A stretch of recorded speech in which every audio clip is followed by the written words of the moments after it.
जय Hind guys, welcome to this video.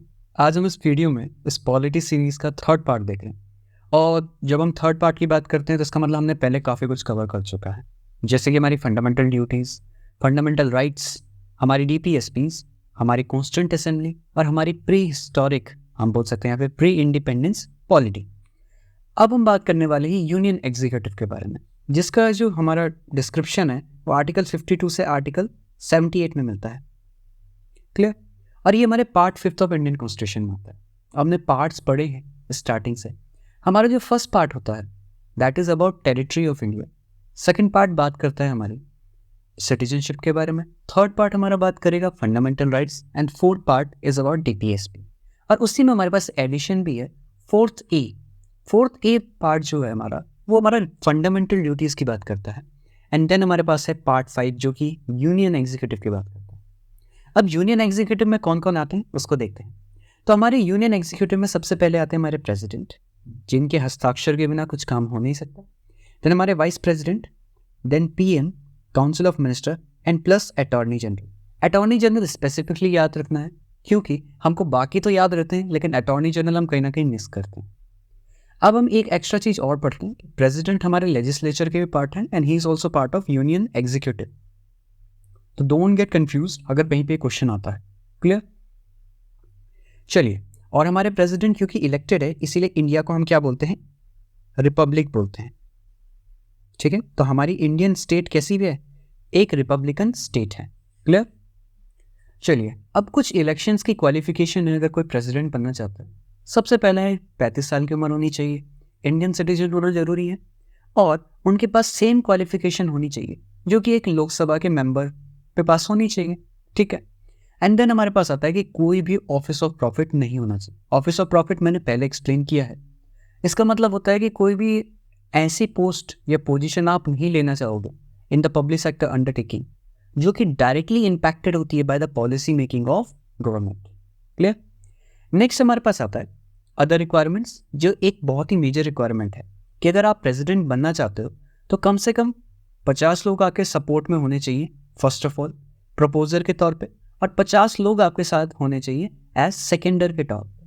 ठीक है, तो दो तरह की है, तो ओवरऑल 100 लोगों का सपोर्ट चाहिए आपको। एक सिक्योरिटी डिपॉजिट भी देखा जाता है, that is about 15,000 rupees. Clear? Then हमारे पास आता है इलेक्शन सिस्टम कैसा है। तो प्रेसिडेंट का जो हमारा सिस्टम होता है वो इनडायरेक्ट इलेक्शन होता है, मीन्स जनता डायरेक्टली चुनाव नहीं करती है प्रेसिडेंट का। प्रेसिडेंट का सिस्टम जो है ये कुछ इस प्रकार है कि जैसे हमने चुने हैं एमपीज एंड एमएलएस। एमएलएस हमारी स्टेट लेजिस्लेटिव असेंबली के मेंबर्स हैं और हमारे एमपीज पार्लियामेंट के मेंबर्स हैं। तो member of parliament and members of state legislative assemblies ये वोट करते हैं और ये चुनते हैं हमारे प्रेसिडेंट को। क्लियर? और ये किस तरह का सिस्टम होता है? ये proportional representation by single transferable vote वाला सिस्टम है। ये हम पहले बता चुके हैं तो हम इसमें दोबारा नहीं जाएंगे। सिंपल समझ लीजिए कि इसमें हमारे पास क्या होती है, जब वोटिंग होती है तो आप सिर्फ एक बंदे को वोट नहीं देते हो, आप मल्टीपल लोगों को प्रायोरिटी वाइज वोटिंग करते हैं। क्लियर? और उसके बाद वो प्रायोरिटी वाइज ही वोट काउंट किए जाते हैं। Means if I am giving vote to certain person, तो वहाँ पे जितने भी कैंडिडेट्स उस लिस्ट में होंगे या फिर जिन्होंने नॉमिनेशन फाइल किया है, तो उन सबको मैं प्रायोरिटी दूंगा कि पहले नंबर पे मेरी प्रायोरिटी ये है, फिर दूसरे नंबर पे ये है, फिर तीसरे नंबर पे, और उसी प्रायोरिटी के अकॉर्डिंग बाद में काउंटिंग के दौरान फाइनल विनर डिसाइड किया जाता है। क्लियर? तो ये बेसिक है। चलिए, नेक्स्ट हमारे पास आता है कि वोटर्स कौन कौन वोट करता है। तो सबसे पहली बात याद रखना, एमपीज करते हैं सारे के सारे, है ना? एमपीज मतलब लोकसभा राज्यसभा दोनों के। देन हमारे पास एमएलएज आते हैं सारी स्टेट्स के, plus union territory of Delhi and Puducherry. हमको पता है यूनियन टेरिटरी जो दिल्ली की है और पुडुचेरी की है, दोनों में लेजिस्लेचर है, तो वहाँ के लोग इस इलेक्शन में पार्टिसिपेट कर सकते हैं। और कौन नहीं करता है इसमें पार्टिसिपेट? तो याद रखना मेन चीज कि नॉमिनेटेड मेंबर जो होते हैं पार्लियामेंट में, जो 12 नॉमिनेटेड मेंबर होते हैं ना हमारे राज्यसभा में, वो इसमें पार्टिसिपेट नहीं करते हैं, प्लीज याद रखना। और जो हमारे पास क्या है, नॉमिनेटेड मेंबर जो लेजिस्लेचर में भी होंगे वो भी नहीं करेंगे। क्लियर? ध्यान रखना, nominated member election of president में पार्टिसिपेट नहीं करते हैं, लेकिन अगर रिमूवल की बात आएगी तो वहां पे ये पार्टिसिपेट करते हैं। क्लियर? नेक्स्ट हमारे पास आता है कि जो असेंबलीज, मानो किसी पर्टिकुलर स्टेट में कोई असेंबली डिसॉल्व हो रखी है, इस समय एग्जिस्ट नहीं करती, तो वहां के मेंबर्स भी इसमें वोट नहीं कर सकते। क्लियर? चलिए, नेक्स्ट, अगर कोई भी ऐसा इशू आता है इस इलेक्शन में जहाँ पे डिस्प्यूट्स अराइज होते हैं तो उसका फाइनल डिसीजन सुप्रीम कोर्ट देता है।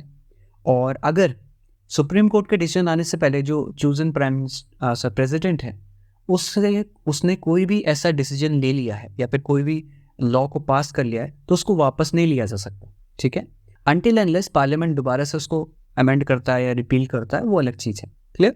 तो अगर कोई भी काम प्रेसिडेंट ने अपना इलेक्शन, जिस इलेक्शन से वो चुन के आया है, उसके वॉइड होने से पहले, वॉइड का मतलब होता है उसको गलत डिक्लेयर करने से पहले या फिर अनकॉन्स्टिट्यूशनल डिक्लेयर करने से पहले ले लिया है डिसीजन, तो उसको इंडिया के प्रेसिडेंट का डिसीजन ही माना जाएगा, ना कि उसको बाद में कैंसिल करा जाएगा। क्लियर? नेक्स्ट हमारे पास टर्म की बात रही तो प्रेसिडेंट का 5 ईयर का टर्म होता है, वो एलिजिबल होते हैं री इलेक्शन के लिए, तो मीन्स कितनी बार भी आप प्रेसिडेंट ऑफ इंडिया बन सकते हो। देन हमारे पास आता है कौन ओथ दिलाता है हमारे प्रेसिडेंट को, वो होते हैं सीजीआई, या फिर सीजीआई की जगह अगर सीजीआई अवेलेबल नहीं है तो सीनियर मोस्ट जज होते हैं जो सुप्रीम कोर्ट के। क्लियर? कुछ कंडीशंस है, जैसे प्रेसिडेंट किसी भी हाउस का मेंबर नहीं हो सकता है, लोकसभा या राज्यसभा, और या फिर स्टेट लेजिस्लेचर। क्लियर? नेक्स्ट हमारे पास है कि वो होल्ड नहीं कर सकता है कोई भी ऑफिस ऑफ प्रॉफिट, ये हम पहली बात कर चुके हैं। इनकी जितनी भी अलाउंसेस हैं, सैलरीज हैं, सारी पार्लियामेंट डिसाइड करते हैं। एंड देन फाइनली, और इन सैलरीज और जो भी हो रही हैं, हमने अलाउंसेस रखे, इनको आप चेंज नहीं कर सकते हो ड्यूरिंग इस सर्विस। मीन्स अगर पार्लियामेंट पास करती है कि अभी आपकी 5 लाख है सैलरी प्रेसिडेंट की, और कुछ देर बाद अब बोल रहे हैं कि नया बिल पास करते हैं और आपकी सैलरी को 2.5 लाख कर देंगे, सो जो करंट प्रेसिडेंट होंगे उनकी सैलरी 5 लाख की 5 लाख ही रहेगी। हाँ, फ्यूचर में आने वाले के लिए क्या हो सकती है, चेंज हो सकती है। क्लियर? नेक्स्ट, इम्यूनिटी होती है इनके पास कुछ स्पेशल, ठीक है, तो कोई भी क्रिमिनल प्रोसीडिंग आप प्रेसिडेंट के अगेंस्ट नहीं स्टार्ट कर सकते हो जब तक वो प्रेसिडेंट है। और दूसरा, सिविल प्रोसीडिंग आप स्टार्ट कर सकते हो, इनिशिएट कर सकते हो, लेकिन उसके लिए भी आपको 2 मंथ का पहले इनिशियल नोटिस देना पड़ेगा। क्लियर? और ये भी सिर्फ उन चीज़ों पे जो कि आपके, हम बोल सकते हैं कि पर्सनल उनका इन्वॉल्वमेंट रहा हो या फिर जो पर्सनल एक्शंस रहे हों, उन पे आप कर सकते हो। उनके ऐसे किसी भी एक्शन पे आप सिविल केसेस भी नहीं कर सकते हो जो कि वो उन्होंने अपनी प्रेसिडेंट की कैपेसिटी में किया है। क्लियर? चलिए, नेक्स्ट हमारे पास आता है टेन्योर। टेन्योर आपको पता ही है, 5 साल का ये सेम बात हो चुकी है। वैकेंसी आपको पता है, अगर वैकेंसी क्रिएट हो रही है, मीन्स रीज़न हो सकता है कि या तो रिज़ाइन कर दिया हो, या तो हेल्थ की वजह से वो ना अवेलेबल ना हो, तीसरा हमारे पास हो सकता है कि उनकी डेथ हो गई हो। तो इस वजह से वैकेंसी अगर क्रिएट हो गई तो वाइस प्रेसिडेंट उनका काम संभालेंगे। अगर वाइस प्रेसिडेंट भी नहीं है तो सीजीआई भी नहीं है तो सीनियर मोस्ट जज, ठीक है, वो एक्टिंग प्रेसिडेंट की तरह काम करेंगे। और maximum period for acting president is 6 month. 6 महीने में अगर वैकेंसी फिल नहीं हो पा रही है, सो दैट मीन्स आपको इलेक्शन करवाना है किसी भी हाल में। क्लियर?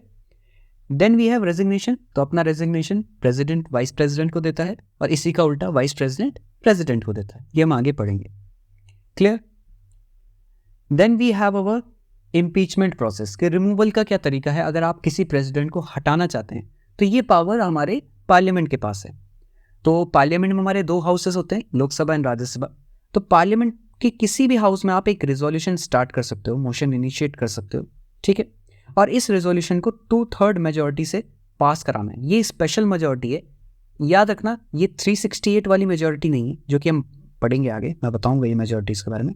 ये मेजॉरिटी कहती है कि 2/3 ऑफ द टोटल स्ट्रेंथ होनी चाहिए। क्लियर? तो ये ध्यान रखना है, और इसको पास कराना है आपको दोनों हाउसेस से, और प्रायर नोटिस हमको देना पड़ता है 14 दिन का इसमें प्रेसिडेंट को। क्लियर? और कम से कम 1/4 member of that house need to support it. Clear? Then we have after passing the first house second house. तो मान लो कि पहले हाउस ने पास कर दिया, तो जो सेकंड हाउस होता है वो इन्वेस्टिगेट करता है इन चार्जेस को, तो उसके लिए कमिटीज़ बनाई जाती हैं, ठीक है, वो कमिटी फिर इसमें इन्वेस्टिगेशन करती है। फाइनली सेकंड हाउस में भी सेम प्रोसीजर है, 2/3 ऑफ द मेजॉरिटी चाहिए इम्पीच करने के लिए। क्लियर? और अगर वो पास हो जाता है तो फाइनली इम्पीचमेंट हो जाएगा और प्रेसिडेंट को अपनी पोस्ट से त्याग देना पड़ेगा या फिर हटा दिया गया उनको। क्लियर? अब ध्यान रखना कि सारे मेंबर ऑफ पार्लियामेंट इसमें वोट कर सकते हैं। क्लियर? इसमें नॉमिनेटेड भी वोट करते हैं, आपके इलेक्टेड भी करते हैं। जबकि याद रखना कि हमारे जो इलेक्शन का प्रोसेस होता था प्रेसिडेंट का, उसमें नॉमिनेटेड मेंबर्स वोट नहीं करते थे। और एक और चीज़ याद रखना है कि स्टेट लेजिस्लेटिव असेंबली के जो मेंबर्स हैं वो भी इसमें पार्टिसिपेट नहीं करते हैं, जबकि वो इलेक्शन में करते थे। तो ये थोड़े बहुत इंपॉर्टेंट पार्ट्स हैं, ये हमको ध्यान में रखना है। नेक्स्ट हमारे पास आता है कि अगर हम फंक्शंस की बात करें तो बहुत सारे फंक्शंस हैं प्रेसिडेंट के, जैसे पीएम को अपॉइंट करते हैं, चीफ जस्टिस को अपॉइंट करते हैं, हमारे गवर्नर्स को अपॉइंटमेंट प्रेसिडेंट करते हैं, सीएजी हमारे controller and auditor general, chief election commissioner and other election commissioner, chairman and members of UPSC plus attorney general, इन सभी को अपॉइंटमेंट का काम किसका है? प्रेसिडेंट का है। दूसरा हमारे पास आता है कि सारे एग्जीक्यूटिव डिसीजन प्रेसिडेंट के नाम पे लिए जाते हैं, और अगर प्रेसिडेंट का मन करे तो प्राइम मिनिस्टर से किसी भी इंपॉर्टेंट मैटर पे मतलब इंफॉर्मेशन गैदर कर सकते हैं, कि बोल सकता है कि बताओ कैबिनेट में इस पॉलिसी को लेके क्या चल रहा है, आपका क्या वर्क चल रहा है, ठीक है। तो उन चीज़ों पे वो इंफॉर्मेशन सीख कर सकते हैं प्राइम मिनिस्टर से। ऑल्सो उनका एक फंक्शन है कि वो इंटर स्टेट काउंसिल का गठन करते हैं, क्लियर, और फाइनेंस कमीशन का भी गठन करते हैं हर 5 साल में, क्लियर। इनके पास पावर होती है कि वो किसी जो हाउसेस ऑफ होते हैं हमारे पार्लियामेंट, लोकसभा एंड राज्यसभा, उसको समन, प्रोरोग और डिसॉल्व कर सकते हैं। साथ ही ज्वाइंट सिटिंग भी बुला सकते हैं पार्लियामेंट के दोनों हाउसेस की। और हमने पढ़ा है ज्वाइंट सिटिंग जो होती है वो हमारे पार्लियामेंट में ऑर्डिनरी बिल्स के केसेस में की जाती है, क्लियर। नेक्स्ट वी हैव, इनके पास एक और पावर है प्रेसिडेंट के पास कि अगर जो डिस्क्वालीफाई करना पड़ जाए कभी किसी एमपी को तो वो भी कर सकते हैं, but only on the recommendation of election commission. तो क्लियर याद रखना, डिस्क्वालिफिकेशन ऑफ एमपीज कौन करता है? हमारे प्रेसिडेंट करते हैं। लेकिन एक एक्सेप्शन है यहाँ पे कि अगर एमपीज का डिस्क्वालिफिकेशन एंटी डिफेक्शन लॉ के अंडर हो रहा है, जो कि शेड्यूल 10 की बात होती है, अगर उसके अंडर हो रहा है तब इसका डिसीजन स्पीकर लेता है, ना कि president, clear. Another important power जो या फिर फंक्शन हमारा प्रेसिडेंट का है वो है issuance of ordinance under article 123। तो आर्टिकल 123 पावर देता है हमारे प्रेसिडेंट को टू इशू एन ऑर्डिनेंस, और ऑर्डिनेंस बेसिकली क्या होता है? एक लीगल ऑर्डर होता है जिसकी strength same as the act of parliament होती है, मतलब कोई लॉ के बराबर ही उस ऑर्डिनेंस की पावर होती है, क्लियर। और ये जो वैलिडिटी होती है इस लॉ की वो होती है कि बेसिकली कहा जाता है कि जब सेशन में नहीं होते हैं हमारे पार्लियामेंट के हाउसेस, राज्यसभा या लोकसभा, तो उस समय आप ऑर्डिनेंस ला सकते हो क्योंकि आपके पास सेशन में नहीं है और इंपॉर्टेंट इमरजेंसी आ गई तो आपको ऑर्डिनेंस पास करना पड़ा। तो लेकिन जैसे ही वो सेशन, मतलब मान लो कि कोई हाउस जो है वो सेशन में नहीं था, अब वापस आ गया है, सेशन में स्टार्ट होता है, तो उससे आपको जल्दी से जल्दी उसको पास कराना है। तो बोला जाता है कि 6 वीक के अंदर सेशन बैठने के हमको पास कराना होता है ऑर्डिनेंस।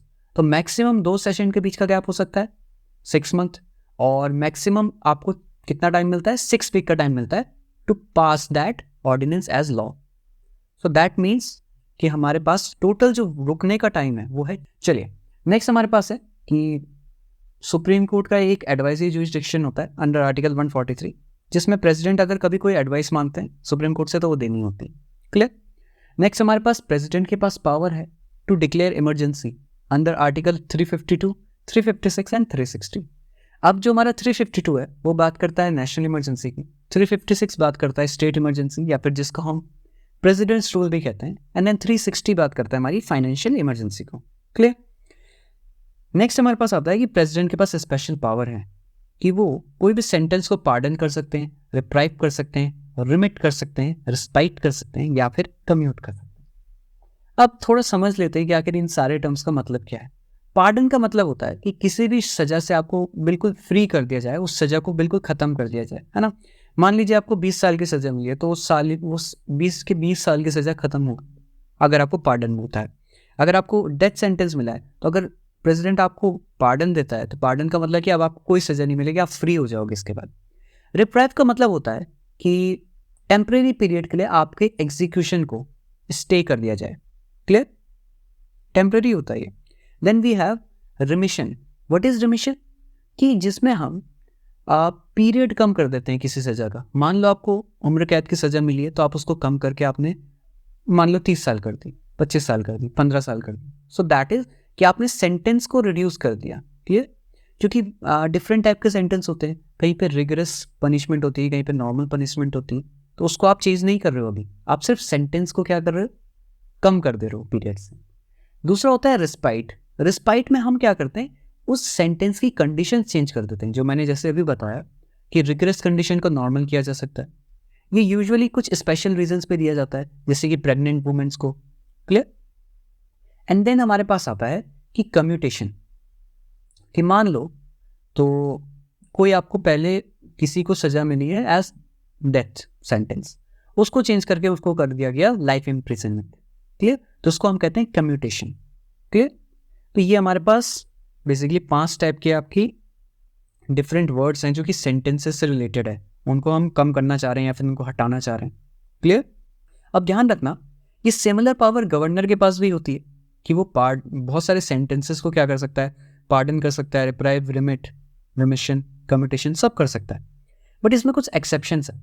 ऐसा कोई भी सेंटेंस जो कोर्ट मार्शल के दौरान यानी कि आर्मी कोर्ट ने सुना है उसको हमारा गवर्नर नहीं कर सकता है पार्डन, सिर्फ हमारे प्रेसिडेंट ही कर सकते हैं। दूसरा होता है कि गवर्नर कर सकते हैं, ये दूसरा वाला थोड़ा यहाँ पे मिसप्रिंट हो गया, please don't read into it, ये थोड़ा पुराना हो गया। आज की डेट पे गवर्नर के पास ये पावर होती है, ठीक है। Governor can also pardon the death sentences. Basically यहाँ पे ना कि गवर्नर के पास पहले नहीं थी, ये थोड़ा पुराना इन्फॉर्मेशन हो गया, शायद मैंने इसको चेंज नहीं कर पाया। तो याद रखना कि गवर्नर पार्डन कर सकता है। क्लियर। तो पार्डन डेथ सेंटेंसेस कर सकता है, सिर्फ कोर्ट मार्शल वाले जो सेंटेंसेस है उनको पार्डन नहीं कर सकता है। Clear. Army court is very important. ये रिसेंटली सुप्रीम कोर्ट का जजमेंट था, सो उसमें चेंजेस आए हैं। क्लियर। चलिए नेक्स्ट हमारे पास वीटो पावर से प्रेसिडेंट के पास कुछ एक होती है एब्सोल्यूट वीटो। एब्सोल्यूट वीटो का मतलब है कि आपके प्रेसिडेंट ने किसी बिल को मना कर दिया सीधा सीधा। क्लियर। तो ऐसा मना करने की पावर जो है वो प्रेसिडेंट के पास तभी है जब वो प्राइवेट मेंबर बिल हो। अब प्राइवेट मेंबर बिल वो होता है जो कि मिनिस्टर्स के अलावा कोई और मेंबर उसको रेस करता है। क्लियर। सो उस केस में उस बिल को एसेंट देना जरूरी नहीं होता है हमारे प्रेसिडेंट को। क्लियर। दूसरा, अगर कैबिनेट ने रिजाइन कर दिया है और जो नई कैबिनेट बन के आती है वो कहती है कि आप इस बिल को एसेंट मत दो, तब भी हम ये एब्सोल्यूट वीटो का यूज़ देखते हैं। दूसरा होता है हमारा सस्पेंसिव वीटो। ठीक है। सस्पेंसिव वीटो का सिंपल मतलब है कि जब प्रेसिडेंट क्या करता है, बिल को वापस लौटा देता है। मीन्स बिल पास होकर आया प्रेसिडेंट के पास, प्रेसिडेंट ने उसको वापस भेजा और बोला कि एक बार उसको दोबारा सोचो आप कि आपके इसमें कुछ गड़बड़ है, कुछ अमेंडमेंट करना चाहो तो करो, रिकन्सिडरेशन बोलते हैं। और अगर फिर से पार्लियामेंट ने उसको पास कर दिया और वापस प्रेसिडेंट के पास भेजा, तो सेकंड टाइम में प्रेसिडेंट को अपनी एसेंट देनी ही होगी, उसमें प्रेसिडेंट के पास फिर ऑप्शन नहीं होता है। क्लियर। और दूसरी और बात है कि प्रेसिडेंट के पास मनी बिल के केस में भी वीटो नहीं होती, सस्पेंसिव वाली, याद रखना। मनी बिल को तो मना कर ही नहीं सकता है प्रेसिडेंट, कोई भी वीटो नहीं लगा सकता। Clear. Then we have pocket veto. Pocket veto का मतलब होता है कि मान लो कि प्रेसिडेंट के पास पहुंचा, प्रेसिडेंट बोल रहा मैं साइन ही नहीं करूंगा, आप जितना चाहो उतना वेट करो, तो इसको बोलते हैं कि मतलब पोस्टपोन करते रहो signing for indefinite time. Then we have presidential veto over state legislation. अब ये क्या होता है, तो देखिए पार्लियामेंट में तो जो प्रेसिडेंट है वो बंधा हुआ है काफ़ी हद तक कि उनको aid and advice of council of minister पे चलना है, लेकिन हमारी जो प्रेसिडेंशियल वीटो होती है स्टेट लेजिस्लेशन में, ये कहती है कि अगर स्टेट्स का कोई बिल है जो कि गवर्नमेंट के पास आया है फॉर रिकन्सिडरेशन, तो उसमें प्रेसिडेंट के पास पूरा डिस्क्रिप्शन है कि वो उस बिल को रिजेक्ट भी कर सकते हैं at any point of time. Clear. तो इसको ध्यान रखना है। डन। चलिए नेक्स्ट हमारे पास आते हैं वाइस प्रेसिडेंट। वाइस प्रेसिडेंट हमारे second highest constitutional office holder होते हैं और ये एक्स ऑफिशियो चेयरमैन होते हैं राज्यसभा के। What is meant by ex officio chairman? इसका मतलब होता है कि जब वाइस प्रेसिडेंट चुने जाते हैं तो ऑटोमेटिकली वो चेयरमैन बन जाते हैं राज्यसभा के। क्लियर। सेम रिक्वायरमेंट है इनकी, अगर हम कॉन्स्टिट्यूशन रिक्वायरमेंट देखें जो प्रेसिडेंट की है, बस यहाँ पे अदर रिक्वायरमेंट में याद रखना, प्रेसिडेंट के केस में 50 इलेक्टर्स चाहिए थे as proposal and 50 electors as seconder, लेकिन यहाँ पे चाहिए होते हैं आपको 20। क्लियर। सिक्योरिटी डिपॉजिट 15,000 का सेम है, कोई अंतर नहीं। इलेक्शन का मेथड भी बिल्कुल सेम है प्रेसिडेंट की तरह। और अगर हम वोटर्स की बात करें कि कौन वोट करता है, ठीक है, तो सारे के सारे जो इलेक्टेड मेंबर हैं पार्लियामेंट के वो वोट करते हैं। इसमें एमएलए वोट नहीं करते, याद रखना प्रेसिडेंट में हमारे एमएलएज वोट करते थे स्टेट लेजिस्लेटिव असेंबली के, यहाँ पे हमारे सिर्फ वोट करते हैं इलेक्टेड मेंबर ऑफ पार्लियामेंट यानी कि लोकसभा प्लस राज्यसभा। ओके। और इसमें बोथ इलेक्टेड भी करेंगे और नॉमिनेटेड भी करेंगे। क्लियर। देन वी हैव कि अगर डिस्प्यूट आता है तो कौन देखेगा, तो सुप्रीम कोर्ट ही देखेगा, same as president. Term of office सब सेम है as president. Clear. Then we have oath कौन दिलाएगा, प्रेसिडेंट दिलाएगा, जबकि प्रेसिडेंट के केस में कौन थे, सीजीआई या फिर सुप्रीम कोर्ट के सीनियर मोस्ट जज। कंडीशंस सेम होती है आपकी जैसे कि हमारी प्रेसिडेंट के लिए होती है कि किसी भी हाउस के मेंबर नहीं होने चाहिए, स्टेट लेजिस्लेचर के मेंबर नहीं होने चाहिए, कोई भी ऑफिस ऑफ प्रॉफिट होल्ड नहीं किया होना चाहिए। क्लियर। रिमूवल की बात करते हैं तो थोड़ा सा डिफरेंस है कि यहाँ पे एक रिजोल्यूशन पास करना है राज्यसभा से विद इफेक्टिव मेजोरिटी। क्लियर। और लोकसभा से पास करना है बाय सिंपल मेजॉरिटी। क्लियर। अब आप सोचोगे कि इफेक्टिव मेजॉरिटी क्या है। सो इफेक्टिव मेजॉरिटी का मतलब होता है कि 10 मेंबर्स ऑफ राज्यसभा। 10 मेंबर का मतलब होता है कि मानो कोई सीट है राज्यसभा की, वो इस समय वेकेंट है, तो उसको नहीं गिना जाएगा इसमें, ठीक है। तो उस सीट को इंक्लूड नहीं किया जाएगा।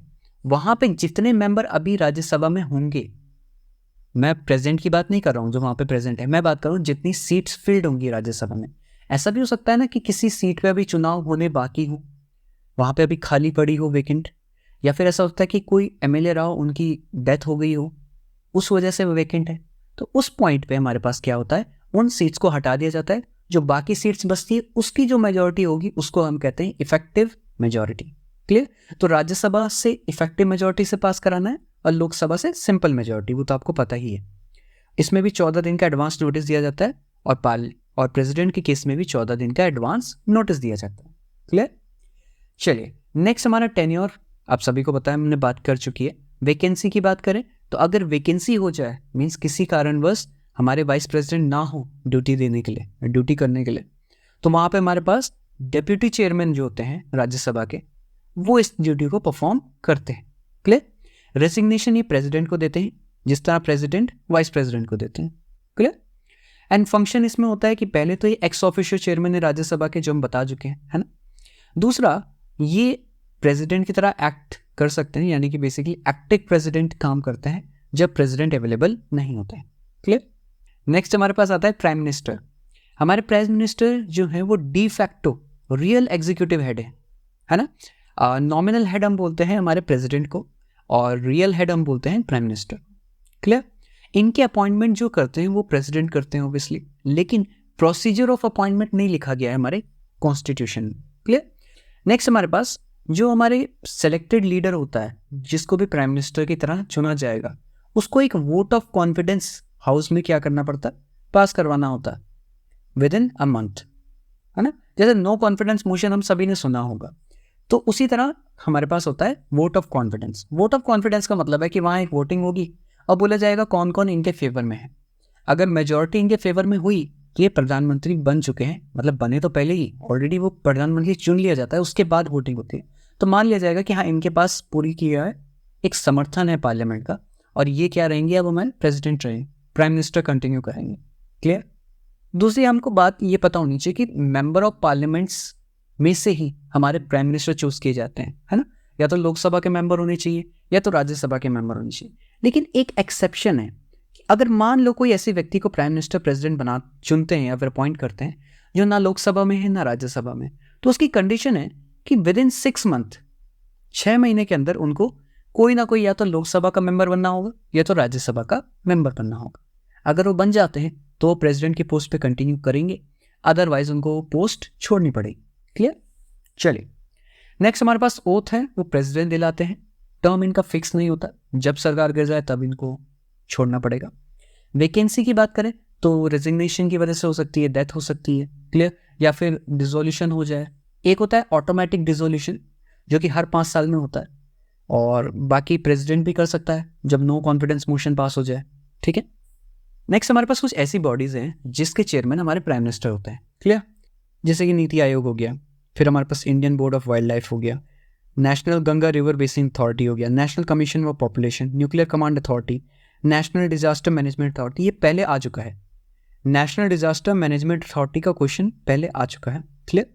Then we have interstate council, national integration council CSIR, then department of space atomic energy and department of personnel training. Clear. तो ये सारी की सारी हमको ध्यान होना चाहिए, आप पढ़ सकते हो, बाकी भी एक बार रीड मार लो, आई थिंक उतना काफ़ी होता है आपके दिमाग में बैठने में। क्लियर। चलिए नेक्स्ट हमारे पास आता है काउंसिल ऑफ मिनिस्टर। क्लियर। अब जब हम काउंसिल ऑफ मिनिस्टर की बात करते हैं, ये हमारे आर्टिकल 74 है, ये बोलता है कि council of minister has to aid and advise the president. Means president के नाम पे हम बोलते हैं कि he is the head of the state, पर जितने भी डिसीजंस होंगे वो कौन बताएगा, काउंसिल ऑफ मिनिस्टर बताएंगे। लेकिन हमेशा से ये डिसीजंस बाइंडिंग नहीं हुआ करते थे। 42nd अमेंडमेंट एक्ट से पहले ये डिसीजन बाइंडिंग नहीं थे, मतलब प्रेसिडेंट की खुद की मर्जी थी, अगर वो चाहते तो उन जो बिल्स उनके पास आए उनको वो क्वैश कर सकते थे, मीन्स उनको साइन ना करते, रिजेक्ट कर सकते थे। लेकिन 42nd अमेंडमेंट आता है, वो कहता है कि नहीं, प्रेसिडेंट बाइंडेड हैं by the council of ministers. तो जो भी एडवाइस काउंसिल ऑफ मिनिस्टर्स देंगे प्रेसिडेंट को वो उनको माननी पड़ेगी। Then we have 44th amendment आता है, उसमें थोड़ा सा चेंज करता है कि श्योर नहीं, जरूरी नहीं कि प्रेसिडेंट को हाँ ही बोलना है। पहली बार में अगर कोई बिल आता है उसको साइन करने के लिए वो मना कर सकते हैं और उस बिल को वापस भेज सकते हैं पार्लियामेंट के पास कि आप दोबारा सोचो एक बार। क्लियर? और अगर दोबारा भेज के भी दोबारा से पास होके पहुंच जाए प्रेसिडेंट के पास, तो अब प्रेसिडेंट के पास क्या होगी, कोई भी पावर नहीं होगी उसको रोकने के लिए, मीन्स प्रेसिडेंट को साइन करना ही पड़ेगा। क्लियर? तो याद रखना 42nd अमेंडमेंट एक्ट ने इस एडवाइस को बाइंडिंग बनाया था, लेकिन 44th अमेंडमेंट एक्ट ने इस एडवाइस को क्या कर दिया, थोड़ा सा डाइल्यूट किया और थोड़ा सा एक एक्स्ट्रा पावर दी प्रेसिडेंट को कि आप एक बार इसको मना कर सकते हो, लेकिन दोबारा अगर पास होके आया तो फिर आपको साइन करना पड़ेगा। क्लियर? ऑल्सो हमारे पास आया कि अगर कोई भी एडवाइस जो भी दी गई है काउंसिल मिनिस्टर के द्वारा प्रेसिडेंट को, उसके बारे में इंक्वायरी कोई भी कोर्ट नहीं कर सकता है। क्लियर? उसके बारे में कोर्ट में कोई भी चर्चा नहीं होगी। देन वी हैव आर्टिकल 75, ये बोलता है कि जो मिनिस्टर्स हैं वो ऑफिस को होल्ड करेंगे on the pleasure of president, मतलब प्रेसिडेंट जब भी चाहे उसको हटा सकते हैं। और अगेन प्रेसिडेंट खुद से नहीं हटा सकते, प्रेसिडेंट को कौन एडवाइस करेगा, प्राइम मिनिस्टर करेगा। क्लियर? देन वी हैव कि क्या मिनिस्टर सिर्फ लोकसभा से चुने जा सकते हैं या राज्यसभा से भी, तो हाँ, दोनों ही हाउसेस से आपके मिनिस्टर्स चुने जा सकते हैं। जिस तरह हमारा प्राइम मिनिस्टर दोनों में से किसी भी हाउस के मेंबर हो सकते हैं, उसी तरह हमारे मिनिस्टर्स भी। क्लियर? नेक्स्ट हमारे पास कुछ इंपॉर्टेंट पॉइंट्स आते हैं, जैसे कि कलेक्टिव रिस्पॉन्सिबिलिटी होती है, ज्वाइंट रिस्पॉन्सिबिलिटी होती है काउंसिल ऑफ मिनिस्टर्स की। वो ऐसा नहीं बोल सकते कि ये इस मिनिस्टर का डिसीजन था या उस मिनिस्टर का डिसीजन है, तो उनकी कलेक्टिव रिस्पॉन्सिबिलिटी होती है जो भी ओवरऑल फैसला आता है। क्लियर?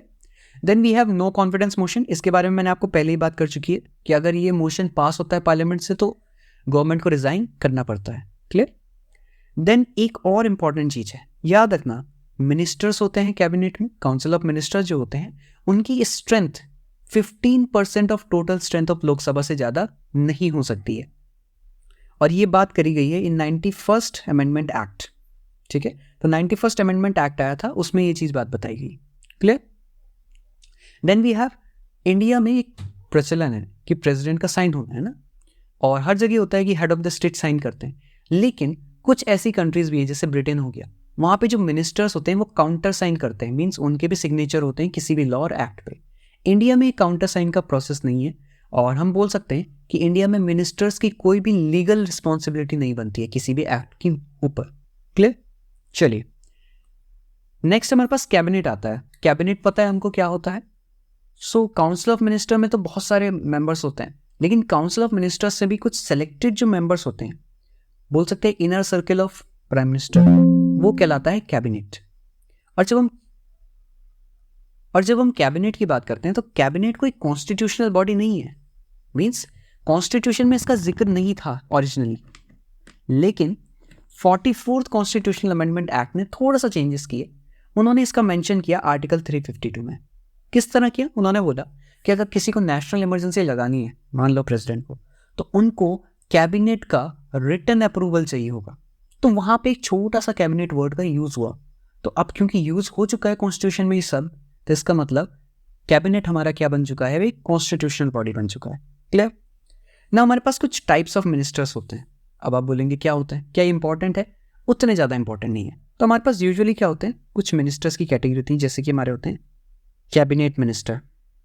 कैबिनेट मिनिस्टर के अलावा ये तो आपके पता है कि मेन पोर्टफोलियो जो कि हम बोल सकते हैं जो सबसे इंपॉर्टेंट मिनिस्टर्स होते हैं वो होते हैं आपके कैबिनेट मिनिस्टर। देन हमारे पास होते हैं मिनिस्टर ऑफ स्टेट, आईसी। अब ये आईसी क्या है? आईसी होता है इंडिपेंडेंट चार्ज। ये मिनिस्टर ऑफ स्टेट का मतलब होता है कि इनके पास इंडिपेंडेंट चार्जेस होते हैं, मतलब इंडिपेंडेंट मिनिस्ट्रीज होती हैं। ठीक है। Then we have minister of state. Now minister of state का काम होता है कि इन्होंने असिस्ट करना है कैबिनेट मिनिस्टर्स को। ठीक है। एंड देन फाइनली हमारे पास आते हैं डेप्यूटी मिनिस्टर्स। ठीक है। और डेप्यूटी मिनिस्टर्स का काम होता है कि अदर मिनिस्टर्स को क्या करेंगे, असिस्ट करेंगे। क्लियर? तो ये सारी की सारी हमारी कैटेगरीज होती हैं, उतना ज़्यादा इंपॉर्टेंस नहीं रखता है, बस ध्यान रखना है। Clear? Then we have our different types of body. तो हमारे जो कॉन्स्टिट्यूशन में अगर किसी भी बॉडी का जिक्र हुआ है तो अपने आप ही वो कॉन्स्टिट्यूशनल बॉडी बन जाती है। जैसे कि हमारे पास फाइनेंस कमीशन हो गया, इलेक्शन कमीशन हो गया, और ऐसी बॉडीज जिनका जिक्र कॉन्स्टिट्यूशन में नहीं हुआ है उनको हम बोलते हैं एक्स्ट्रा कॉन्स्टिट्यूशनल बॉडीज। और उसमें हमारी दो टाइप की कैटेगरी आती है, पहली आती है एग्जीक्यूटिव, दूसरी आती है स्टैट्यूटरी। मैं पहले ही बता चुका हूँ ये बातें। ऐसी बॉडीज जो कि किसी लॉ की वजह से बनी है उनको हम बोलते हैं स्टैट्यूटरी बॉडीज, और ऐसी बॉडी जो जस्ट एक एग्जीक्यूटिव इंस्ट्रक्शन या फिर हम बोल सकते हैं एग्जीक्यूटिव ऑर्डर के अंडर में बनी है उसको हम कहते हैं एग्जीक्यूटिव बॉडी। जैसे कि हमारा नीति आयोग है, पहले प्लानिंग कमीशन होता था तो अब हमारे पास नीति आयोग है। तो नीति आयोग एक एग्जीक्यूटिव बॉडी है जिसको प्राइम मिनिस्टर के ऑर्डर पे बनाया गया है। अब मैंने इनकी बात करी है कॉन्स्टिट्यूशनल बॉडीज की, एग्जीक्यूटिव बॉडी की, स्टैट्यूटरी बॉडी की। तो हमारे पास एक एक्स्ट्रा कॉन्स्टिट्यूशनल बॉडी है जिनको हम कहते हैं कैबिनेट कमिटीज। कैबिनेट के अंदर काफ़ी सारी कमिटीज हैं, इंपॉर्टेंट कमिटीज। क्लियर? उनकी दो कैटेगरीज मानी जाती है। पहली होती है परमानेंट स्टैंडिंग कमिटीज, दूसरी होती है एडॉक कमिटीज। एडॉक कमिटीज का मतलब होता है टेम्परेरी है, कुछ टाइम के बाद उनको हटा दिया जाएगा। क्लियर? और जो हमारे पास परमानेंट होती हैं या फिर स्टैंडिंग कमिटीज होती हैं उनके नाम मैंने यहाँ पे लिखे हैं। अब हम एक बार देखते हैं, जैसे appointment committee of cabinet, cabinet committee on economic affair, political affair, investment and growth, security, parliamentary affair, employment skill development and on accommodation. तो ये सारी कमिटीज़ के नाम आपको एक हल्का सा आपको दिमाग में रखना है, पेपर में आ जाते हैं मल्टीपल चॉइसेस में, पता होनी चाहिए कि कौन सी कैबिनेट कमिटीज़ हमारी क्या हैं, परमानेंट वाली हैं। क्लियर? चलिए आगे बढ़ते हैं। अब हम थोड़ा देखने वाले स्टेट लेजिस्लेचर के बारे में। स्टेट लेजिस्लेचर काफ़ी हद तक हमारा पार्लियामेंट के सिमिलर ही होगा जो हमने पहले पढ़ चुका है। ठीक है, तो हमारे जो कॉन्स्टिट्यूशनल प्रोविजंस हैं, मतलब आर्टिकल 168 से लेकर 212, वो हमारे स्टेट लेजिस्लेचर के बारे में बताते हैं और ये पार्ट 6 में आता है। ठीक है, पिछले हमने पढ़ा था पार्ट 5 और वो था हमारा यूनियन एग्जीक्यूटिव। ठीक है, अब स्टेट लेजिस्लेचर में क्या क्या आते हैं, कौन कौन इंक्लूड होते हैं? तो पहले हमारे गवर्नर होते हैं, फिर हमारे पास हमारी लेजिस्लेटिव असेंबली होती है, देन हमारे पास हमारी काउंसिल होती है। अब जो लेजिस्लेटिव काउंसिल है वो हर स्टेट्स में नहीं है। अभी हमारे करीबन 6 स्टेट्स हैं जिनमें हमारी लेजिस्लेटिव काउंसिल अवेलेबल है। ठीक है, चलिए नाउ हम देखते हैं कि जो ये 6 स्टेट्स हैं कौन कौन है। पहले हमारे पास आंध्र प्रदेश, देन हमारे पास तेलंगाना, उत्तर प्रदेश, बिहार, महाराष्ट्र, कर्नाटक। अब आप इनको याद करने का सबसे अच्छा तरीका है, देखो आंध्र प्रदेश तेलंगाना याद रहना चाहिए, साथ में ग्रुपिंग है क्योंकि तेलंगाना आंध्र प्रदेश से अलग हुआ है रिसेंटली, बगल में है। उसके बाद उत्तर प्रदेश और बिहार साथ में एक स्टेट है, मतलब साथ में ही लगती है। ठीक है, बॉर्डर। देन हमारे पास महाराष्ट्र, कर्नाटक, ये भी साथ में बॉर्डर्स लगते हैं। तो इस तरह आप इन 6 को याद कर सकते हो, आंध्र, तेलंगाना, उत्तर प्रदेश, बिहार, महाराष्ट्र, कर्नाटक। ठीक है, तो ये होता है हमारा बाई कैमरल लेजिस्लेचर। ठीक है, जो हमारी 6 स्टेट्स में है। बाकी सारी स्टेट्स में हमारे क्या है, यूनिकैमरल लेजिस्लेचर है, मतलब वहाँ पे सिर्फ लेजिस्लेटिव असेंबली है जिसको हम विधानसभा कहते हैं। ठीक है, और लेजिस्लेटिव काउंसिल को हम बोलते हैं विधान परिषद। क्लियर? चलिए अब हम लेजिस्लेटिव काउंसिल की अगर हम बात कर रहे हैं तो लेजिस्लेटिव काउंसिल्स को बनाया भी जा सकता है और ख़त्म भी किया जा सकता है, और वो काम करने की पावर है हमारे पार्लियामेंट के पास, लेकिन उसके लिए कुछ रेजोल्यूशन पास करना पड़ता है by the state legislative assembly.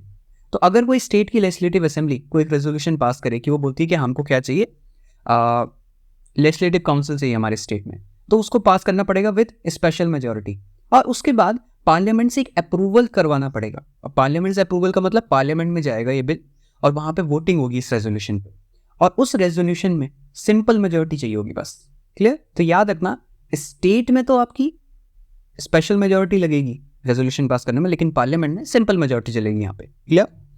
Next हमारे पास आता है कि इलेक्शन किस टाइप के होते हैं। तो हमारे लेजिस्लेटिव असेंबली के डायरेक्ट इलेक्शन होते हैं, मतलब जनता वोट देती है डायरेक्ट हमारे मेंबर ऑफ लेजिस्लेटिव असेंबलीज को। क्लियर? और इसमें जो मेथड है वो है first pass the post system. First pass the post system मैं पहले ही बता चुका हूँ, इसका मतलब है कि डायरेक्टली जिसके पास सबसे ज़्यादा वोट होंगे वो आपका जीत जाएगा, है ना, इलेक्शन। क्लियर? मैक्सिमम स्ट्रेंथ 500 होती है हमारी लेजिस्लेटिव असेंबली की, मिनिमम 60 होती है, लेकिन कुछ एक्सेप्शंस भी हैं, है ना, जैसे कि अरुणाचल प्रदेश हो गया, सिक्किम हो गया, गोवा हो गया, यहाँ पे मिनिमम कितने हैं हमारे पास, 30 है। क्लियर? एंड देन मिजोरम में कितने, 40 है, एंड देन हमारे पास नागालैंड में कितनी, 46 है। तो इस चीज़ का ध्यान रखना है, ये क्योंकि स्टेट्स में कुछ स्पेशल कंडीशंस है। अरुणाचल में आपको पता है कि पॉपुलेशन बहुत कम है, देन हमारे पास सिक्किम भी बहुत छोटा स्टेट है, गोवा भी बहुत छोटा स्टेट है। क्लियर? नाउ कुछ और एक्स्ट्रा प्रोविजंस भी हैं, जैसे सिक्किम और नागालैंड में क्या है कि कुछ मेंबर जो असेंबली के होते हैं वो स्पेसिफिकली नॉमिनेटेड होते हैं। ठीक है, हम बोल सकते हैं कि इलेक्टेड इनडायरेक्टली है, मतलब पब्लिक उनके लिए डायरेक्टली वोट नहीं करती है। क्लियर? चलिए नेक्स्ट हमारे पास है 104th कॉन्स्टिट्यूशनल अमेंडमेंट एक्ट। इसकी बात हमने पहले भी करी है। पहले एंग्लो इंडियंस के लिए 2 सीट रिजर्व रहती थी, अब उसको 104th अमेंडमेंट एक्ट से कैंसिल कर दिया गया है, तो यानी कि अब एंग्लो इंडियंस के पास कोई भी रिजर्वेशन नहीं। क्लियर। नाउ टेन्योर सबको पता है 5 साल का ही होता है हमारे पास। ऑटोमेटिक डिसोल्यूशन होता है हर 5 साल में, है ना। दूसरा हमारे पास होता है resolution bye the governor. Governor को लगता है कि अगर इस समय जो एरिया है, मतलब पब्लिक की विल को हमारा लेजिस्लेचर रिप्रेजेंट नहीं कर पा रहा है, तो उस केस में गवर्नर इसको टर्मिनेट कर सकता है, डिसॉल्व कर सकता है। Clear. Then we have extension. हाँ, एक्सटेंशन भी हो सकता है असेंबलीज का, लेकिन वो तभी होगा जब आपके पास क्या हो, नेशनल इमरजेंसी लगी हो उस पर्टिकुलर स्टेट में। क्लियर। चलिए नेक्स्ट हमारे पास है लेजिस्लेटिव काउंसिल। लेजिस्लेटिव काउंसिल की जो मिनिमम नंबर ऑफ सीट्स हैं वो 40 और जो मैक्सिमम सीट है वो होती है 1/3 of the size of legislative assembly. मान लो अगर किसी लेजिस्लेटिव असेंबली में 300 सीट्स हैं, तो उसकी जो लेजिस्लेटिव काउंसिल की मैक्सिमम स्ट्रेंथ हो सकती है वो 300 का 1/3 यानी कि 100 सीट्स ही हो सकती है, और मिनिमम तो हम पढ़ ही चुके हैं 40 होती है। क्लियर। और एक्चुअल स्ट्रेंथ जो अगर होती है, अगर हम सोचें कि ये तो मिनिमम और मैक्सिमम की बात हुई, एक्चुअल स्ट्रेंथ जो फिक्स करता है वो पार्लियामेंट करता है। क्लियर।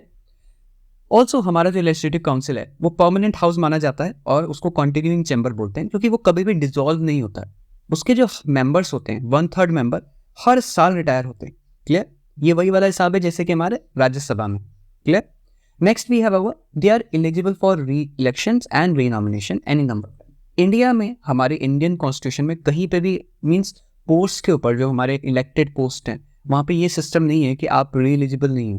क्लियर। तो कितनी बार भी आप प्राइम मिनिस्टर बन सकते हो, कितनी बार भी आप प्रेसिडेंट बन सकते हो, कितनी बार भी आप मेंबर ऑफ पार्लियामेंट या मेंबर ऑफ लेजिस्लेटिव असेंबली बन सकते हो। अब हमारे लेजिस्लेटिव काउंसिल जो होती है उसमें मेंबर जो अलग अलग तरीके से इलेक्ट होते हैं, जैसे कि 1/3 मेंबर हमारे जो है लोकल बॉडी से इलेक्ट होकर आते हैं, जैसे पंचायत म्यूनिसपैलिटी से। 1/12 मेंबर का जो सिलेक्शन होता है वो हमारा बाई ग्रेजुएट्स होता है, वो इलेक्ट करते हैं। देन 1/12 मेंबर का जो इलेक्शन है वो हमारे टीचर्स के द्वारा होता है, जिनके पास जो 3 साल का एक्सपीरियंस होना चाहिए। ठीक है। और for at least senior secondary. Clear.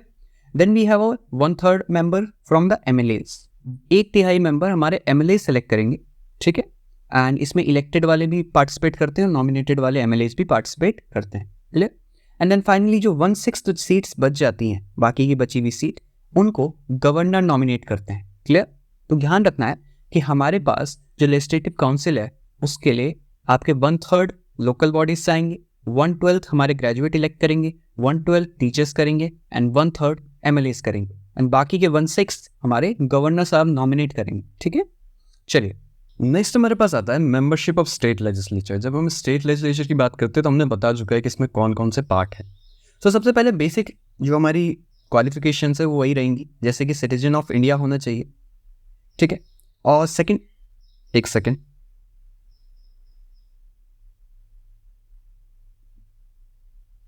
हाँ, सो बेसिक हमारे पास क्या होना चाहिए कि सिटीजन ऑफ इंडिया होना चाहिए। और दूसरा हमारे पास क्या है, एज लिमिट है। अगर काउंसिल में आपको ज्वाइन करना है तो उसके लिए 30 ईयर्स है एंड असेंबली के लिए 25 ईयर्स है, जो कि सेम है एज लोकसभा एंड राज्यसभा। लोकसभा की हमारी 25 है एंड राज्यसभा की हमारी 30 है। ठीक है। और हमारी प्रेसिडेंट और वाइस प्रेसिडेंट की 35 है, याद रखना इस चीज़ को। देन हमारे पास कुछ अदर क्वालिफिकेशन जो पार्लियामेंट ने बनाई है, जैसे कि अगर आप किसी काउंसिल में सेलेक्ट होना चाहते हो तो आप उसी जगह के, उसी कॉन्स्टिट्यूएंसी के रेजिडेंट होने चाहिए। ठीक है। और प्लस वहाँ की कॉन्स्टिट्यूएंट असेंबली में आपका नाम होना चाहिए as an elector. Clear. For governor के लिए भी जो नॉमिनेशन होने हैं वो तभी हो सकते हैं जब वो व्यक्ति उस स्टेट का हो। ऐसा नहीं है कि किसी और स्टेट का रेजिडेंट रहने वाला व्यक्ति उस स्टेट में आके क्या करे, नॉमिनेशन हो जाए जिसका by the governor. Clear. Then हमारे पास है कि अगर इलेक्शन लेजिस्लेटिव असेंबली की बात की जा रही है तो वहाँ पे भी ये सिंपल बात है कि उसी स्टेट में वो इलेक्टर होना चाहिए, मतलब उसी स्टेट में उसका नाम रजिस्टर होना चाहिए वोटर्स लिस्ट में। देन वी हैव, अगर आपको SC ST का रिजर्व कोटा चाहिए तो उसके लिए भी आपके अंदर, मतलब आपके पास वो सर्टिफिकेट होना चाहिए जो आपको बताए कि आप SC या ST कम्युनिटी से बिलोंग करते हो उस पर्टिकुलर स्टेट में। ठीक है। चलिए नेक्स्ट हमारे पास आता है कि डिस्क्वालिफिकेशन कैसे हो रहे हैं। तो डिस्क्वालिफिकेशन हम ध्यान रखना, मैं एक चीज़ यहीं पे बताता हूँ कि सारे के सारे डिस्क्वालिफिकेशन सारे के सारे गवर्नर ही करेगा। ठीक है। Based on the election commission opinion. ठीक है। एक्सेप्ट एक एक्सेप्शन है, वो एक्सेप्शन है शेड्यूल 10। अब शेड्यूल 10 क्या है, हम पार्लियामेंट में पढ़ चुके हैं, एंटी डिफेक्शन लॉ। जो एंटी डिफेक्शन लॉ का मतलब डिसीजन सुनाया जाता है वो सुनाता है स्पीकर। तो उसके अलावा बाकी सारे डिस्क्वालिफिकेशन गवर्नर ही करेगा। क्लियर। इसमें ही हम पहले पढ़ चुके हैं, office of profit, unsound mind, undischarged solvent, not a citizen of India. ठीक है। यहाँ पे कुछ और है, जैसे certain offences related to action. कैसे कैसे हो सकते हैं कि अगर आपको देखो कन्विक्ट कर दिया जाए किसी क्राइम में, आपको किसी केस में आपको सजा हो जाए 2 साल की या 2 से ज़्यादा साल की, तो उस केस में भी आपको क्या हो जाएगा, डिस्क्वालीफाई हो जाओगे आप। अगर आप अपने इलेक्शन के जो एक्सपेंसेस है उसको नहीं बता पाए टाइमली, तो भी आप डिस्क्वालीफाई हो जाओगे। अगर आपको किसी गवर्नमेंट सर्विस से करप्शन या डिस्क्वालिटी की वजह से बाहर निकाला गया हो, तो भी आप इसके लिए एलिजिबल नहीं होते हो।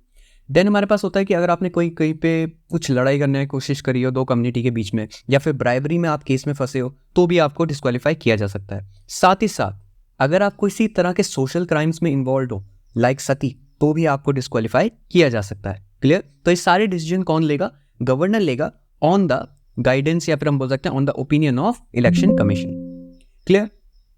नेक्स्ट आगे बढ़ते हैं हम।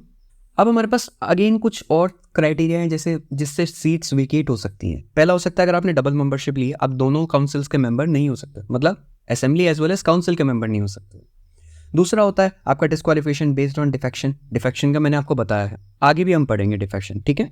देन हमारे पास रेजिग्नेशन, आपको पता है कोई भी जो आपका एमएलए है वो क्या कर सकता है, या एमएलसी है वो रिजाइन कर सकता है by giving his resignation to presiding officer of his house. अब असेंबली में तो आपके स्पीकर होंगे और हमारे काउंसिल में हमारे चेयरमैन होंगे। क्लियर? नेक्स्ट, अगर कोई भी व्यक्ति 60 डेज से ज़्यादा एब्सेंट रहता है काउंसिल या असेंबली में, तो उसको हम क्या कर सकते हैं, मान सकते हैं उसका डिस्क्वालिफिकेशन हो सकता है इस बेसिस पे। क्लियर? Without permission. देन हमारे पास आता है कि कुछ और केसेस, मान लो इलेक्शन को कोर्ट ने डिक्लेयर कर दिया हो कि ये गलत इलेक्शन थे, आपको एक्सपेल कर दिया जाए बाय द प्रिसाइडिंग ऑफिसर, जब आपने कुछ ऐसा कर लिया है जो सही नहीं है, मीन्स आपने अपनी प्रिविलेजेस का गलत फ़ायदा उठाया हो, तो भी हो सकता है। या फिर आपका अपॉइंटमेंट हो जाए एज अ प्रेसिडेंट और वाइस प्रेसिडेंट, ठीक है, या फिर आपको गवर्नर बना दिया जाए कहीं का, तो उस केस में भी आपको छोड़ना पड़ेगा अपनी सीट को। क्लियर? नेक्स्ट हमारे पास आता है डिस्क्वालिफिकेशन अंडर 10 शेड्यूल। ये मैंने बात कर चुकी है कि इसमें डिसीजन कौन देता है, स्पीकर देता है। डिस्क्वालिफिकेशन अंडर 10 शेड्यूल का मतलब होता है कि आपने डिफेक्शन किया है, अपनी पार्टी को छोड़ा है। तो पहला केस तो ये कि आपने पार्टी की मेंबरशिप छोड़ दी, तो भी आपको डिस्क्वालीफाई किया जाएगा। दूसरा होता है आपने पार्टी के फेवर में वोट नहीं किया, तो भी आप डिस्क्वालीफाई होगे। तीसरा होगा आपने इलेक्शन तो इंडिपेंडेंटली लड़ा था विदाउट एनी पार्टी, लेकिन इलेक्शन जीतने के बाद आपने पार्टी ज्वाइन कर ली कोई दूसरी, तो उस पेस में भी आप डिस्क्वालीफाई हो जाओगे। एंड देन होता है चौथा कि आपने जो नॉमिनेटेड मेंबर है, सोचिए हमारे पास कुछ नॉमिनेटेड मेंबर्स होते हैं लेजिस्लेटिव असेंबली में, तो अगर वो 6 महीने खत्म होने के बाद जाके किसी पार्टी को ज्वाइन करते हैं, तो वो क्या कहलाएगा, फिर हमारा डिफेक्शन कहलाएगा। क्लियर? चलिए, तो ये हमारे पास बेसिक है एंटी डिफेक्शन लॉ, जो हम पहले भी पढ़ चुके थे। नेक्स्ट हमारे पास है एमएलए के बारे में हम पढ़ रहे, member of legislative assembly. Oath कौन दिलाता है? गवर्नर दिलाते हैं। Salary allowances state legislature decide करेंगे, एंड प्रोविजन फॉर पेंशन यहाँ पे नहीं होता है, ध्यान रखना। एंड देन हमारे पास क्या है, इनकी जो भी खर्चे होते हैं, जैसे कि स्पीकर, डेप्यूटी चेयरमैन और ऑफ चेयरमैन, वो चार्ज की जाती है on the consolidated fund of state, याद रखना। क्लियर? चलिए, नेक्स्ट हमारे पास प्रिसाइडिंग ऑफिसर्स हैं। तो प्रिसाइडिंग ऑफिसर स्टेट लेजिस्लेचर में कौन होते हैं? असेंबली में तो स्पीकर होंगे, अगर स्पीकर नहीं है तो डेप्यूटी स्पीकर उनका काम करेंगे। अगर डेप्यूटी स्पीकर नहीं है तो पैनल ऑफ चेयरपर्सन्स में से कुछ लोग, किसी भी व्यक्ति को एक को सेलेक्ट करके कुछ टाइम के लिए हम स्पीकर का काम दे देते हैं। क्लियर? और सेम होता है हमारा कहाँ पे, लेजिस्लेटिव काउंसिल में। तो ये बेसिक चीज़ें जो हम पार्लियामेंट में पढ़ चुके हैं, इसलिए हम दोबारा ज़्यादा डिटेल में नहीं पढ़ेंगे। क्लियर? चलिए, नेक्स्ट हमारे पास आता है असेंबली में जो स्पीकर होता है उसके बारे में। इनको जो इलेक्ट किया जाता है वो असेंबली से ही किया जाता है। देन हमारे पास आता है वेकेशन इन ऑफिस। अब वेकेशन इन ऑफिस में अगेन कि मान लो कि स्पीकर डिस्क्वालीफाई हो जाए, ऐसा भी तो हो सकता है, या वो अपना रेजिग्नेशन दे दे डिप्यूटी स्पीकर को, तो भी हो सकता है। देन हमारे पास रिमूवल हो जाए अगर उनका, याद कीजिए हम लोकसभा और राज्यसभा में भी कर सकते थे प्रिसाइडिंग ऑफिसर का रिमूवल, तो वहाँ पे भी रेजिग्नेशन था, 14 दिन का एडवांस नोटिस था। ठीक है, तो यहाँ पे भी वही है, तो यहाँ पे भी आपको मेजॉरिटी चाहिए होती है। क्लियर? जो कौन सी कहलाती है, effective majority. Clear? Effective majority में मैंने आपको बताया जो वेकेंट सीट्स होती हैं, जो खाली होती हैं उस समय सीट्स, उनको नहीं गिना जाता है, उनको हटा के जो सीट्स बचती है उसकी जो मेजॉरिटी होती है उसको कहते हैं इफेक्टिव मेजॉरिटी। और अगर आप वेबसाइट में जाके चेक करोगे ऑनलाइन, तो आपको मिलेगा ऑफिशियल वेबसाइट में कि then members, the majority of then member. ठीक है, तो ये वर्ड यूज़ किया गया है, तो इसका मतलब है कि वहाँ पे जितने अवेलेबल हैं अभी। डन। देन हमारे पास आता है रोल तो सेम है जैसे लोकसभा स्पीकर का होता है, जैसे कि पूरा हाउस की प्रिसाइडिंग देखना, सारे के सारे मोशंस को एक्सेप्ट करना या नहीं करना, देन प्लस आपका होता है मनी बिल के केस में उनका इंपॉर्टेंट रोल होता है कि ही डिसाइड्स कि अगर कोई बिल मनी बिल है या नहीं है। नेक्स्ट हमारे पास डिप्यूटी स्पीकर आते हैं लेजिस्लेटिव असेंबली में, तो वही है, सेम रोल है जैसे हमारा पार्लियामेंट में था कि अगर स्पीकर बाई चांस नहीं रहेंगे तो उनको क्या बना दिया जाएगा, कुछ टाइम के लिए डेप्यूटी स्पीकर को स्पीकर बना दिया जाएगा। क्लियर।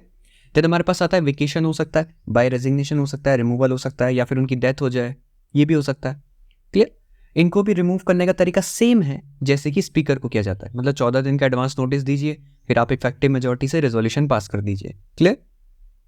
रेजिग्नेशन ये स्पीकर को देते हैं जिस तरह स्पीकर अपना रेजिग्नेशन डेप्यूटी स्पीकर को देता है। क्लियर। एक चीज और समझ सकते हैं हम, जैसे कि हमारे जो स्पीकर है वो फर्स्ट इंस्टेंस में वोट नहीं देते, ठीक है, याद रखना ये चीज हमने पार्लियामेंट के टाइम पे पढ़ा था लोकसभा में कि पहले इंस्टेंस में वोटिंग नहीं कर सकते हैं, लेकिन अगर कहीं पे टाई हो जाता है ना, कि बराबर वोट मिल रहे हैं दोनों साइड्स को, तो फिर वो अपना एक कास्टिंग वोट डाल सकते हैं। क्लियर। तो ये चीज यहाँ पे भी एप्लीकेबल होती है। क्लियर। नेक्स्ट हमारे पास है presiding officer of legislative council. तो ये सेम, इनकी जो role and condition and function सब सेम है लगभग जैसे स्पीकर के होते हैं काम, है ना। लेकिन ध्यान रखना कि इनके पास कोई भी पावर नहीं होती है in case of money bill. Clear. जैसे स्पीकर के पास इंपॉर्टेंट पावर है कि वो डिसाइड करता है कि कोई बिल मनी बिल है या नहीं, तो यहाँ पे हमको पता है कि लेजिस्लेटिव काउंसिल के पास तो कोई पावर नहीं है, तो इसी तरह उसके चेयरमैन के पास भी पावर नहीं है with regard to money bill, इतना ध्यान रखना। चलिए नेक्स्ट हमारे पास आते हैं सेशंस ऑफ लेजिस्लेचर। सेम होते हैं जैसे कि हमारे पार्लियामेंट में होते थे, monsoon session, winter session and summer session. Clear.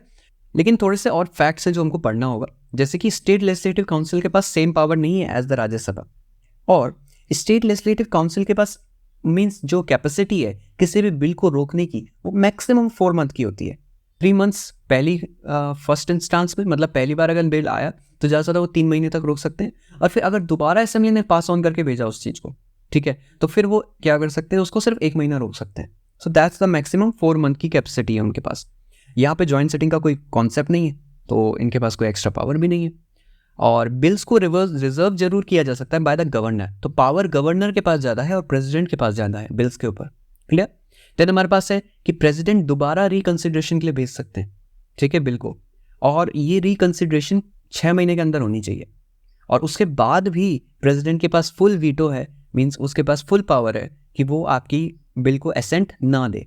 ये हमने पढ़ा था जब हमने प्रेसिडेंट का रोल पढ़ा था, ठीक है, कि president has complete discretion over the state bills, ठीक है। देन हमारे पास है कि मैंडेटरी आपको रिजर्वेशन चाहिए for the governor, bye the governor.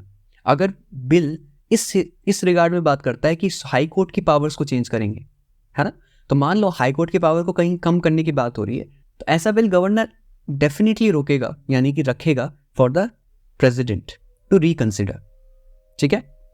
चल, तो ये बेसिक है। देन हमारे पास है कुछ इंपॉर्टेंट कमिटीज, जैसे यूएन दीबार कमीशन, ये ट्राइबल कम्युनिटीज़ के रिगार्डिंग में था। Lokur committee for defining scheduled tribes, ठीक है। देन भूरिया कमेटी थी हमारी पीसा एक्ट के रिलेटेड, कि आखिर किस तरह से हम पंचायती राज सिस्टम को शेड्यूल्ड एरियाज में हम एंटर करा सकें या फिर इन्फोर्स करा सकें धीरे धीरे। देन हमारे पास खाका कमेटी थी, तो ये थी हमारी फॉर ट्राइबल कम्युनिटीज़, ठीक है। तो ये चीज़ हमको थोड़ा थोड़ा पता होना चाहिए। आ जाते हैं क्वेश्चन मैच द फॉलोइंग में आते हैं। क्लियर। चलिए नेक्स्ट हमारे पास है गवर्नर। नाउ गवर्नर का काफ़ी इंपॉर्टेंट रोल होता है, क्योंकि ये एक तो कंप्लीट हेड है स्टेट के, दूसरा माना जाता है कि they are the agent of centre. Clear. अब स्टेट एग्जीक्यूटिव में इनका भी रोल होता है ना। तो यहाँ पे हमारे पास गवर्नर आते हैं, चीफ मिनिस्टर आते हैं, काउंसिल ऑफ मिनिस्टर आते हैं, और एडवोकेट जनरल भी आते हैं।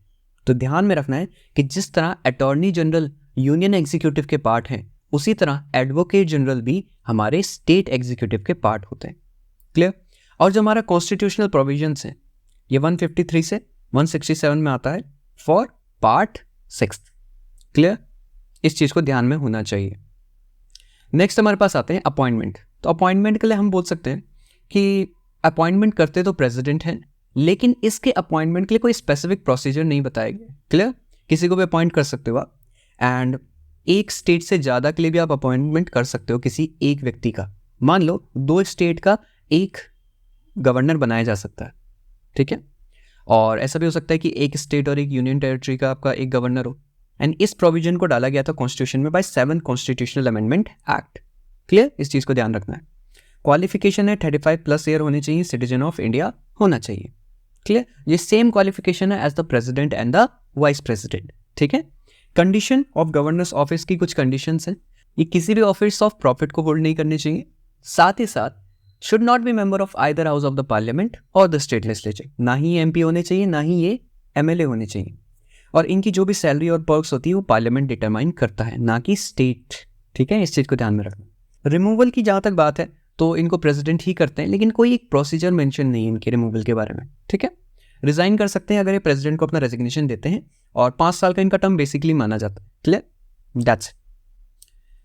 देन वी हैव फंक्शन, तो फंक्शन वही है जैसे प्रेसिडेंट के थे, तो कैसे कैसे अपॉइंटमेंट फंक्शन, पहला तो कि सीएम को अपॉइंट करते हैं, काउंसिल ऑफ मिनिस्टर को अपॉइंट करते हैं, स्टेट इलेक्शन कमिश्नर्स को अपॉइंट किया जाता है, chairman and members of SPSC state public service commission को अपॉइंट करेंगे, एडवोकेट जनरल को अपॉइंट करेंगे, ठीक है। और साथ ही साथ ये जरूर याद रखना है, they act as the chancellor of all state universities, जितनी भी स्टेट यूनिवर्सिटीज होंगी उनके वो क्या कहलाते हैं, चांसलर कहलाते हैं, और उसके बाद वो अपॉइंट करते हैं वाइस चांसलर्स को। तो ये सेरेमोनियल पोस्ट है चांसलर की, ठीक है, और मेन काम कौन करता है, वाइस चांसलर करता है, और उनका अपॉइंटमेंट भी हमारे गवर्नर साहब ही करेंगे, ठीक है, please keep that in mind. Next हमको पता है कि सारे के सारे एग्जीक्यूटिव डिसीजंस स्टेट के गवर्नर के नाम पे ही लिए जाएंगे, और ये आता है आर्टिकल 154 में, क्लियर। देन हमारे पास है कि अगर गवर्नर चाहे तो सीएम से कुछ भी इंफॉर्मेशन मांग सकता है regarding the functioning of state, clear, तो वो होता है हमारा आर्टिकल 167। साथ ही साथ जो पावर प्रेसिडेंट की थी उनके पास भी है, जैसे कि वो समन कर सकते हैं, प्रोरोग कर सकते हैं, डिसॉल्व कर सकते हैं किसी भी सेशन को, क्लियर। साथ ही साथ ये डिस्क्वालिफिकेशन ऑफ एमएलएज भी करते हैं, ये हम पढ़ चुके हैं थोड़ी देर पहले। एंड देन आती है हमारे पास ऑर्डिनेंस मेकिंग पावर, तो जब भी हमारा either of the house session में नहीं होगा तो उस समय हम ऑर्डिनेंस पास कराया जा सकता है with the help of governor, ठीक है। अब ये ऑर्डिनेंस की जो मैक्सिमम लाइफ होती है वो 6 महीने और 6 हफ्ते होती है।